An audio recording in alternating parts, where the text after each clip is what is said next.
बचपन से शहर में रहने वाला मनोज इस साल होली की छुट्टियों में अपने गांव दुर्गापुर वापस आता है, जहां उसे देख पूरा गांव खुशी से झूम उठता है।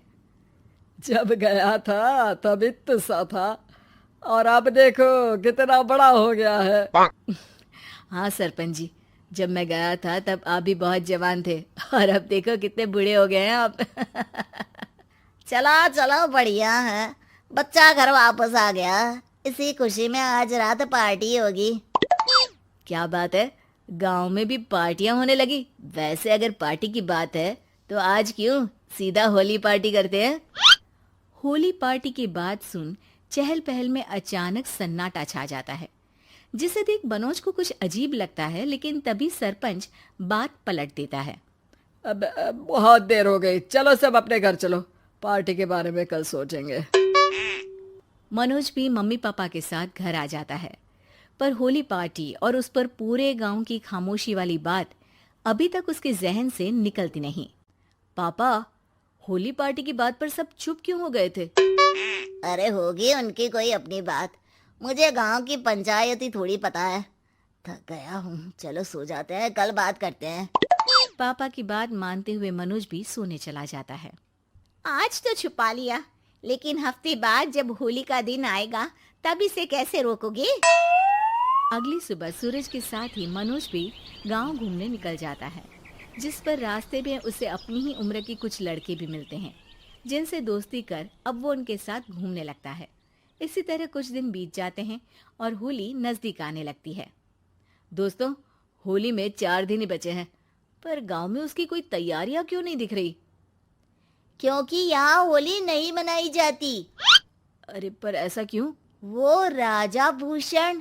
अरे तुम 4 दिन के लिए आए हो, क्या इतना सोच रहे हो?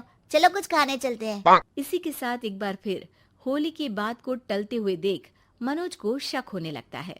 वो घर पहुंचते ही इंटरनेट पर अपने गांव और राजा भूषण के बारे में जानकारी निकालने लगता है। क्या? मुझे आज तक ये नहीं पता था। ऐसा कैसे? किसी ने मुझे कुछ बताया क्यों नहीं? सारी जानकारी लेने के बाद मनोज गांव वालों या अपने मम्मी पापा से कुछ पूछे बिना खुद ही उसकी सच्चाई के बारे में छानबीन करने लगता है, जिसके चलते वो राजा भूषण की हवेली में पहुंचता है। वाह, क्या हवेली है यार। पर क्या यहाँ सच में कोई भूत है? हेलो भूत जी, कोई है क्या? हम इस साल गांव में होली सेलिब्रेट कर रहे हैं, क्या आप उस पर थोड़ा इंटरव्यू देंगे? मनोज के ऐसा बोलते ही गांव में तूफान उठ जाता है और हवेली में रखी सारी चीजें हिलने लगती है। एक अदृश्य शक्ति मनोज को धक्का देकर हवेली से बाहर निकाल दरवाजा बंद कर लेती है। ये सब देख मनोज हैरान रह जाता है। क्या अभी मुझे हवा ने धक्का देकर बाहर निकाल दिया? मेरे होते हुए इस गांव में कभी होली नहीं मन सकती, इसलिए दोबारा ऐसी कोशिश भी मत करना, अंजाम बुरा होगा। आवाज सुन मनोज हैरानी से इधर उधर देखने लगता है, पर उसे कोई दिखाई नहीं देता। वो गांव वापस आ जाता है, जहां तूफान की वजह से सब कुछ तहस महस हो चुका होता है। आखिर ये तूफान आया कैसे? ना ऐसा कोई मौसम था और ना ही हमने होली का त्योहार मनाने की बात की थी। सरपंच की बात पर कोई रिएक्शन दिए बिना मनोज चुपचाप अपने घर चला जाता है। इस तरह देखते ही देखते होली का दिन भी आ जाता है और मनोज रंग लेकर गांव में निकल जाता है, लेकिन गांव पूरी तरह खाली होता है। अरे त्योहार का दिन है, धूमधाम की जगह मातम क्यों मनाया हुआ है? मनोज की आवाज सुन सब अपने घर की खिड़कियां खोल के घर के अंदर से ही उसे वापस जाने के लिए कहने लगते हैं, पर वो किसी की नहीं सुनता। तुझे पहले भी समझाया था, अगर होली खेलने की कोशिश भी की तो अच्छा नहीं होगा। अरे बात मान लो बेटा, तुम्हें सच नहीं पता। मुझे सब पता है। सालों पहले इस राजा ने एक अंधविश्वास फैलाया और आप लोग आज तक उसे मानते आ रहे हो। अरे बेटा, जब तुम पैदा भी नहीं हुए थे उससे भी बहुत पहले से इस गांव पर होली का श्राप है। अगर गांव में होली का त्योहार मनाया जाता है तो प्रलय आना पक्की बात होती है। राजा भूषण इस सब में नहीं मानते थे और त्योहार मनाने लगे। जिसके चलते होली वाले ही दिन पहले उनके बेटे की और फिर उनकी मृत्यु हो गई। तभी से गांव की रक्षा के लिए उनकी आत्मा उस हवेली में रह रही है। सबकी बातें सुन मनोज उलझन में पड़ जाता है।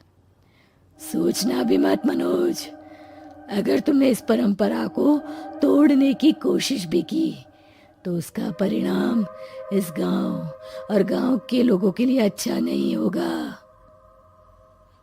मुझे भी यकीन नहीं हो रहा कि आप लोग एक बेतुकी बात को मानकर सालों से रंगों के त्योहार को मातम की तरह मनाते आ रहे हो।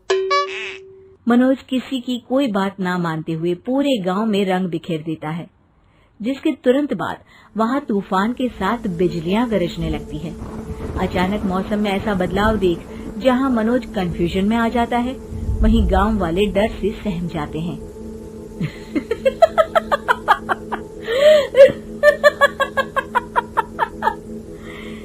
इस लड़के ने हमारे जैसे सिर्फ अपने स्वार्थ के लिए नहीं बल्कि पूरे गांव की खुशियों के लिए यहाँ होली मनाई है, जिस वजह से अब इस गांव पर होली का श्राप टूटता है।